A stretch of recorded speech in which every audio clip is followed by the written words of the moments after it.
അനധികൃത സ്വത്ത് സമ്പാദന പരാതിയിൽ ADGP MR അജിത് കുമാർ നൽകിയ ഹർജിയിൽ ഹൈക്കോടതിയുടെ ഇടക്കാല ഉത്തരവ് ഇന്നുണ്ടാകും.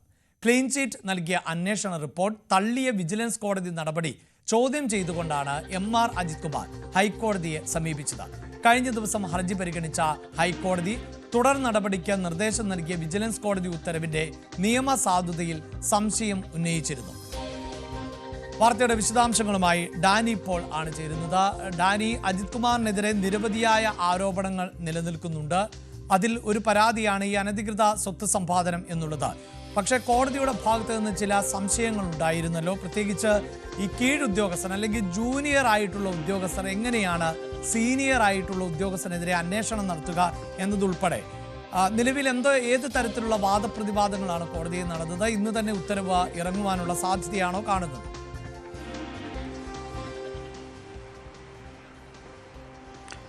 അഭിലാഷ, കേസിൽ ഇന്ന് തന്നെ ഒരു ഇടക്കാല വിധി ഉണ്ടാകുമെന്നാണ് മനസ്സിലാക്കാനായിട്ട് സാധിക്കുന്നത്. ഇന്നലെ കോടതിയിൽ ഈ ഹർജി പരിഗണനയിലേക്ക് വരുമ്പോൾ കോടതി ചില സംശയങ്ങളും ചില ചോദ്യങ്ങളും എല്ലാം തന്നെ ഉന്നയിച്ചിരുന്നു. അതിൻ്റെ ഒരു ആദ്യ ഭാഗത്ത് വളരെ പ്രധാനപ്പെട്ട ചോദ്യങ്ങൾ അത് അജിത് കുമാറിനെതിരെ തന്നെയായിരുന്നു. അതിൽ പ്രധാനമായും ഉന്നയിച്ചത് ഇത് ആരാണ് ഈ പരാതി അന്വേഷിച്ചത്, ഇത് സംബന്ധിച്ച റിപ്പോർട്ട് നൽകിയത് ആരാണെന്ന് ചോദിച്ചു. കീഴുദ്യോഗസ്ഥനാണോ ഇതുമായി ബന്ധപ്പെട്ടുകൊണ്ടുള്ള പരാതി അന്വേഷിച്ചത്? കാരണം അങ്ങനെയായിരുന്നു ആ കേസിൻ്റെ റിപ്പോർട്ട് നൽകിയിരുന്നത്. വിജിലൻസ് അടക്കം പരാതി അന്വേഷിച്ച റിപ്പോർട്ട് നൽകിയിരുന്നത്.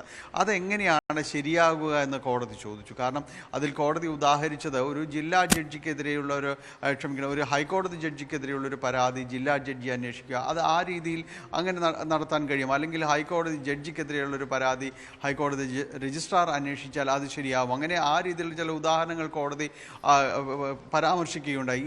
എങ്ങനെ അന്വേഷണം നടത്തിക്കൊണ്ടു പോകാൻ കഴിയില്ല, ആ രീതിയിലല്ല ഇതിനെ കാണേണ്ടതെന്ന് കോടതി പറയുകയും ചെയ്തു ഒരു ഭാഗത്ത്. പിന്നീട് അതിൻ്റെ ഒരു കേസ് പരിഗണിക്കുമ്പോൾ കോടതി ഈ കാര്യത്തിൽ വിജിലൻസ് കോടതി നടപടി, അതായത് ഈ വിജിലൻസിൻ്റെ ഒരു ക്ലീൻ ചിറ്റ് നൽകിയ നടപടി തന്നെ തള്ളിക്കൊണ്ടായിരുന്നു വിജിലൻസ് കോടതി ഇത് തുടരന്വേഷണത്തിനടക്കമുള്ള കാര്യങ്ങളിലേക്ക് നീങ്ങുവാനായിട്ട് പറഞ്ഞത്.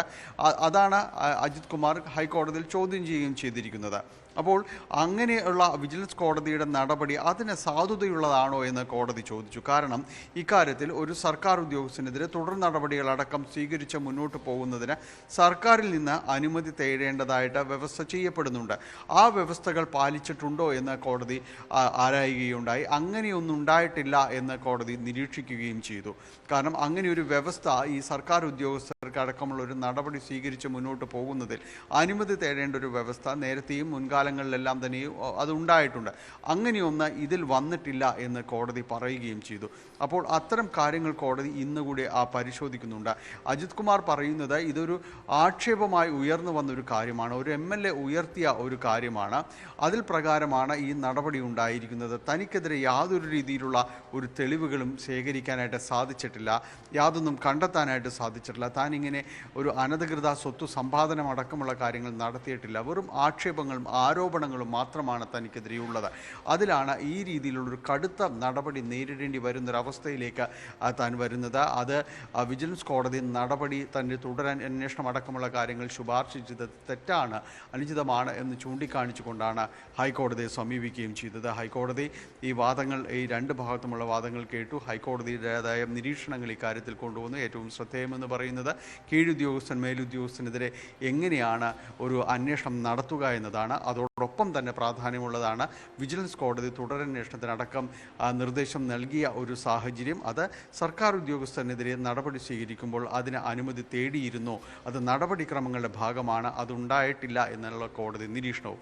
ഏതായാലും ഇക്കാര്യത്തിൽ ഇന്ന് ഹൈക്കോടതി ഇടക്കാല വിധി പറയും. അഭിലാഷ്, അനധികൃത സ്വത്ത് സമ്പാദന കേസുമായി ബന്ധപ്പെട്ട് വിജിലൻസ് ക്ലീൻ ചീറ്റ് നൽകിയിരുന്നു ADGP MR അജിത് കുമാറിന്. എന്നാൽ അത് പിന്നീട് വിജിലൻസ് കോടതി റദ്ദാക്കുന്ന സാഹചര്യമുണ്ടായി. അതിനെ ചോദ്യം ചെയ്തുകൊണ്ടാണ് ഇപ്പോൾ കോടതിയെ സമീപിച്ചിട്ടുള്ളത്. ഇനി ഹൈക്കോടതിയുടെ ഭാഗത്ത് നിന്ന് എന്ത് നിലപാടാണ് ഉണ്ടാകാൻ പോകുന്നത്? പ്രത്യേകിച്ച് അജിത് കുമാറിനെ സംരക്ഷിക്കുന്ന ചില അദൃശ്യ ശക്തികളുണ്ടോ എന്ന് പോലും നേരത്തെ കീഴ്ക്കോടതി ചോദിച്ച പശ്ചാത്തലമുണ്ട്. മാത്രവുമല്ല മറ്റ് രണ്ട് വിഷയങ്ങൾ, പൂരം കലക്കൽ, ADGP PV വിജയന് എതിരായ പരാമർശം, ഈ രണ്ട് കേസുകളിൽ ADGP MR അജിത് കുമാർ കുറ്റക്കാരനാണ്, വീഴ്ച വന്നിട്ടുണ്ട് എന്ന കണ്ടെത്തൽ സംസ്ഥാനത്തെ മുൻ പോലീസ് മേധാവി നടത്തിയിരുന്നു. ആ റിപ്പോർട്ട് തിരിച്ചയക്കുന്ന ഒരു സാഹചര്യം, പുതിയ പോലീസ് മേധാവിക്ക് പുനഃപരിശോധനയ്ക്കായി സർക്കാർ തിരിച്ചയച്ച അസാധാരണമായ സാഹചര്യം കൂടിയുണ്ട്. ഇത്തരം പശ്ചാത്തലത്തിലൊക്കെയാണ് ഹൈക്കോടതിയുടെ വിധി നിർണായകമാകാൻ പോകുന്നത്.